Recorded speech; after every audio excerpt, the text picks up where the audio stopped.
नीतीश के फैसले को ललन सिंह ने बताया गलत। आरजेडी के दबाव में दिखाई दे रही है जेडीयू। उपचुनाव में आरजेडी से ज्यादा जेडीयू की नजर। अपने पूर्व विधायक को पार्टी नेता मानने को तैयार नहीं जेडीयू। बिहार में 2 विधानसभा सीटों पर उपचुनाव चल रहा है। मुकाबला बीजेपी और आरजेडी के बीच माना जा रहा है। जेडीयू ने इन सीटों पर अपने उम्मीदवार नहीं उतारे हैं और आरजेडी उम्मीदवार को समर्थन का ऐलान किया है। जेडीयू अध्यक्ष ललन सिंह मोकामा और गोपालगंज दोनों ही सीटों पर कैंप कर रहे हैं, लेकिन जेडीयू के दूसरे नेता चुनाव प्रचार से दूर दिख रहे हैं। खुद बिहार के सीएम नीतीश कुमार भी चुनाव प्रचार में नहीं दिखाई दे रहे हैं। वो एक भी दिन प्रचार के लिए नहीं गए। कार्यक्रम बना भी, लेकिन हर बार रद्द किया गया। दरअसल मोकामा से आरजेडी ने बाहुबली नेता अनंत सिंह की पत्नी को टिकट दिया है। अनंत सिंह और नीतीश कुमार की अदावत बिहार में हमेशा चर्चा में रही है। दावा तो यहां तक किया जाता है कि अनंत सिंह को मिली सजा के पीछे भी नीतीश कुमार का हाथ है, जिस कारण से उनकी विधानसभा की सदस्यता भी चली गई। नीतीश अनंत सिंह के चुनाव प्रचार करने से खुद को सहज नहीं पा रहे थे, इसलिए वो चुनाव प्रचार में नहीं गए। सवाल उठे तो जवाब दे दिया कि चोट लगी हुई है, इसलिए प्रचार से दूर है। लेकिन जेडीयू का दबाव उनके चेहरे पर साफ साफ दिखाई दे रहा है। दूसरी ओर ललन सिंह भी नीतीश के फैसले में गलतियां निकाल रहे हैं। गोपालगंज में आरजेडी उम्मीदवार चुनाव प्रचार में पहुंचे ललन सिंह ने तेजस्वी यादव के सामने मंच से नीतीश के फैसले को गलत बता दिया।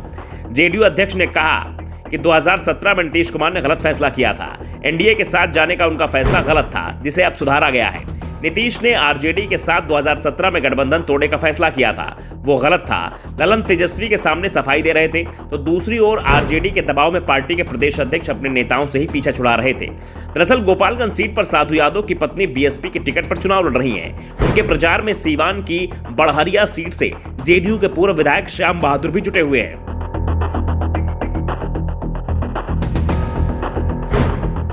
आरजेडी नेताओं ने इसकी शिकायत ललन सिंह से की। नीतीश कुमार से भी कहा कि श्याम बहादुर पर कार्रवाई की जाए, उनसे आरजेडी उम्मीदवार का प्रचार करने को कहा जाए। लेकिन जेडीयू की ओर से बयान आया कि श्याम बहादुर तो उनकी पार्टी के नेता ही नहीं है। जेडीयू के प्रदेश अध्यक्ष उमेश कुशवाहा ने कहा कि श्याम बहादुर को काफी पहले ही पार्टी से निकाला जा चुका है। उमेश कुशवाहा का दावा है कि श्याम बहादुर पार्टी के सदस्य नहीं है, उन्हें जेडीयू से निकाला जा चुका है। लेकिन जेडीयू के तमाम नेता ही अपने प्रदेश अध्यक्ष के दावे को गलत बता रहे हैं। सवाल उठ रहे हैं कि अगर श्याम बहादुर को पार्टी से निकाल दिया गया है तो यह फैसला कब लिया गया था? कब श्याम बहादुर को पार्टी से निकालने का लेटर जारी किया गया था? क्योंकि शराबबंदी के खिलाफ जिस बयान को लेकर उमेश कुशवाहा ने श्याम बहादुर पर कार्रवाई की बात कही थी, वो जनवरी का था। उसके बाद जेडीयू की तमाम बैठकों में श्याम बहादुर को बुलाया जाता रहा। पिछले महीने तक वो जेडीयू की बैठक में शामिल होते रहे हैं, लेकिन अब अचानक ही जेडीयू की ओर से कहा जा रहा है कि वो पार्टी के सदस्य है ही नहीं। जेडीयू नेताओं के दावों की माने तो श्याम बहादुर पर कभी भी कोई कार्रवाई नहीं हुई। उनकी पहुंच सीधे सीएम नीतीश कुमार तक है। लेकिन आज नीतीश कुमार खुद ही आरजेडी के दबाव में दिख रहे हैं, इसलिए पार्टी नेता को अपना मानने से ही इनकार कर रहे हैं।